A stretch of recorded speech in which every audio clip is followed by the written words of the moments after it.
Et notre invité ce soir est le vainqueur de cette 30e édition du Mémorial, Léo Monelli. Mario Jandia, bonsoir. Ça. Alors, vous avez dédicacé cette victoire à votre maman. Elle nous a quittés il y a environ 6 mois de cela. C'était votre principale source de motivation pour remporter cette course? Oui, c'était vraiment quelque chose que j'avais à cœur depuis l'année dernière, comme je vous ai dit. J'ai perdu ma mère 2 semaines avant de partir en Guadeloupe. Donc, c'était quelque chose qui était vraiment très dur pour moi. Donc, lorsque je suis parti en Guadeloupe, j'ai commencé une préparation avec mon entraîneur Max Macambou. Et aujourd'hui, très fier que ça paye. Alors, très fier que ça paye. À 21 ans, Mario Jandia, vous faites partie des coureurs prometteurs. Vous avez grandi au village chinois Cayenne. En octobre de l'année dernière, justement, vous parlez de cette expérience en Guadeloupe avec l'équipe, la team Madras Cycling.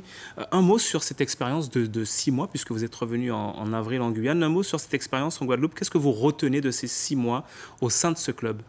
Ben, franchement, je pense pas que je peux décrire tout ce que j'ai appris là aujourd'hui, mais franchement, c'était une belle expérience. Qu'est-ce que vous avez appris, même en quelques mots, Ben, franchement, les notions, les choses les plus importantes? ce n'est pas la même façon de s'entraîner en Guyane. C'est vraiment c'est vraiment différent, quoi. Les sacrifices sont vraiment multipliés par 100. Et lorsque je suis revenu avec les mêmes bases que Max m'a appris. Et aujourd'hui, on voit les résultats. Alors justement, on sait qu'en Guadeloupe, il y a du dénivelé. C'était une découverte pour vous. L'adaptation a été difficile? Non, ce n'était pas difficile, sachant que j'ai déjà fait des participations au Tour Junior, si je me rappelle, oui, au Tour Junior, qu'on avait reporté à 2 reprises avec Dylan Will.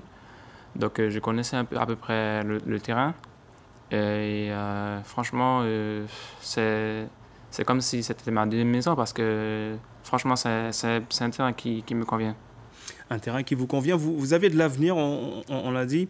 Le talent est là. Malgré le contexte Covid de cette saison, vous avez des objectifs, on imagine. Quels sont ces objectifs? Ben, mes objectifs, déjà, ça va dépendre si le Tour de Guadeloupe il y a lieu et ainsi que le Tour de Guyane.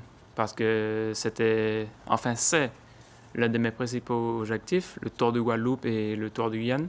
D'ailleurs, c'est pour ça que lorsque je me suis renseigné avant que je perde ma mère avec elle, je me suis renseigné parce qu'il y avait une formation qui m'intéressait justement en Guadeloupe. Et j'ai profité de cette occasion-là pour faire ma double appartenance avec la team Madras Cycling. Alors justement, vous êtes revenu en avril dernier en Guyane. Vous comptez repartir en Guadeloupe quand? Parce qu'on rappelle que vous avez une double appartenance à la fois à l'USL Montjoly en tant que club et votre club en Guadeloupe que l'on vient d'évoquer. Ben, il faut savoir qu'en Guadeloupe, ces temps-ci, enfin, il n'y a pas de course en ce moment en Guadeloupe, dû à la situation sanitaire. Donc, c'est pour ça que mon entraîneur, Richard Racon, m'a contacté pour me faire entrer en Guyane. Et tant que la situation ne change pas en Guadeloupe, je pense que le mieux pour moi, c'est de rester en Guyane. Vous resterez donc en Guyane pour l'instant. Mario Jandia, merci d'avoir répondu à notre invitation ce soir. On rappelle que vous êtes le vainqueur de ce mémorial, Léo Monelli.